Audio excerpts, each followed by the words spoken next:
ইসকনের সাবেক নেতা চিন্ময় কৃষ্ণ দাসকে গ্রেপ্তারের ঘটনা ঘিরে ভারত বাংলাদেশ সম্পর্কের উত্তেজনা বেড়েছে।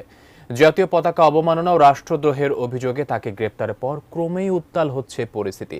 এবার বাংলাদেশ নিয়ে যুক্তরাষ্ট্রের কাছে নালিশ জানিয়েছে ভারতীয় আমেরিকানদের সংগঠন ফিটস।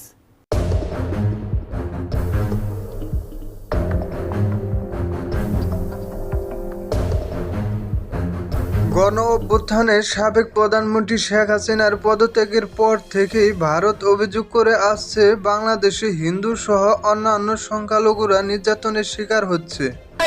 হিন্দু বাড়ি ঘরে এখনো লুটপাট, অগ্নিসংযোগ চলছে, এখনো এরই মধ্যে গত 25শে নভেম্বর ইসকন নেতা চিন্ময় দাসকে রাষ্ট্রদ্রোহের মামলায় আটক করা হলে ভারত সরকার গভীরভাবে উদ্বেগ প্রকাশ করেছে।